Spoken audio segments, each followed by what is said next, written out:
guys, it's Jacob from Stringbuzz here. StringbuzzWorld.org being the new music journalism site, links it in the description down below. We have a brand new song review for you today, and it's of Bridgit Mendler's latest track, Do You Miss Me At All? Now, I don't know whether this track came out sooner on an album or on a record or anything like that, but the music video has just been posted, so I thought I'd give it a review anyway. And actually going into it, I didn't really want to, because obviously Bridgit Mendler is known for a time in Disney, and obviously when she transitioned to be a singer, a lot of people wrote her off, and when we heard the tracks, they were okay. They were very sort of pop-esque, they were a bit bubblegum poppy, and I found it a little bit dull. It reminded me a lot of when Selena Gomez changed over, that it wasn't outright erotic, say like a Miley Cyrus type of changeover, but instead it was just trying very hard to be edgy and different, and it sounded a bit boring to me in all honesty.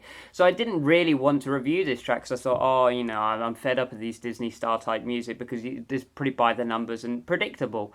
However, having said that, I actually really enjoyed this track, and I had no idea that it was going to be quite as good as it was.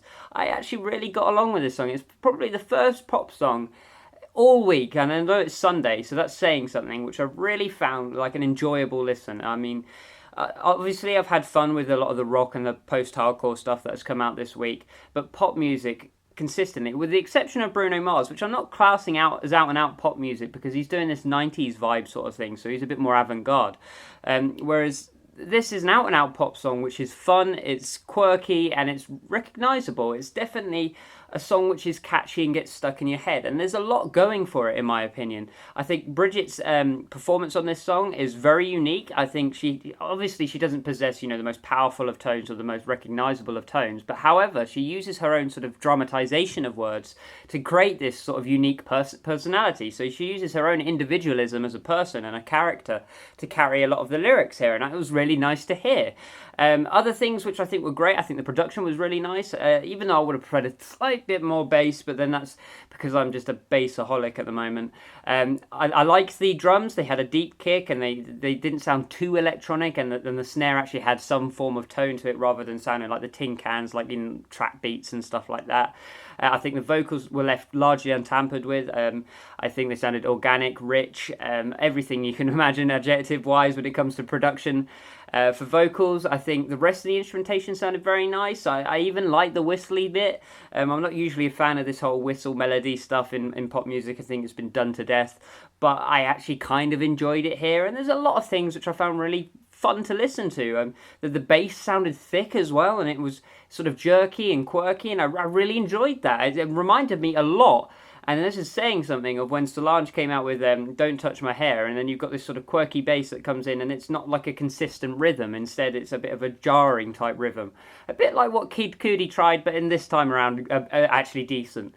So when it comes to the musicality of the song, I really enjoyed it. I mean, the verses have their catchy moments, and it goes along, it drives along, in fact, really well. I think the vocal melodies are really fun and interesting to hear. I think she tries things which I haven't heard her do before. She tries a little sort of falsetto in the chorus to try and get a bit higher, a bit more powerful, which I think was right, to give the chorus a bit more power in comparison to the verses, which, to be honest, the instrumentation didn't change that much. But I did enjoy the progressions. My issue, again, is the form is a little bit weak. I mean, at least she tried to put some form of a bridge in here, rather than just, continuing on with what she was doing. But I don't really like the quietens chorus bridge. Again, it's nursery rhyme structure. It's verse, chorus, quiet chorus, big chorus. It's baby type stuff. But it was okay, because it took away all the instrumentation. It left her almost a cappella in that moment, and it did divide the song up enough just to allow for that final climax to come in and knock you out, really. And I liked how the instrumentation slowly drained and went away towards the end. I think that was a nice way of forming a fade out without actually using a studio fade out. So there's a lot which there's not much I can really say, which flaw-wise, other than, I would have preferred a proper bridge, and maybe a couple more harmonies, vocal harmonies, which perhaps cut across homophonically would have been nice. But I think she has a really good showing here, and I'm kind of excited to see what she does next, because this is catchy type of music, this type of quirky pop music with a lot of electronic, because obviously EDM is in at the moment.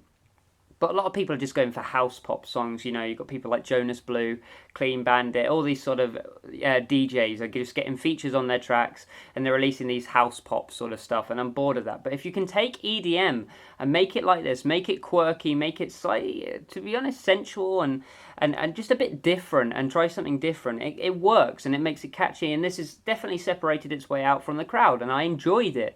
And like I said, I want to hear more. And that for one song to change my entire outlook on an artist, despite it being a song which hasn't been covered quite as much as I thought it would be, is quite amazing. So I'm excited to see where Bridgit goes next. I definitely recommend this one a listen, even for casual listeners. Even if you've got your previous bias going into this one like I did, you're going to have a good time with this one. So I'm going to give it a rating of 7 out of 10. I think that's good enough. I think it definitely brings it into that sort of higher bracket. It's not good enough for, say, like an 8 or 9, because it doesn't quite vary enough. It doesn't, go into any other exploratory routes. But I think for a pop song, a conjunct pop song, which is about 3 minutes 30, as it says here, I think you're gonna have it's gonna be a good time. You're gonna get your bang for your buck, basically. So you're gonna enjoy it. So leave a like if you enjoyed this review. Subscribe to see more, and I'll see you around next time. Bye bye.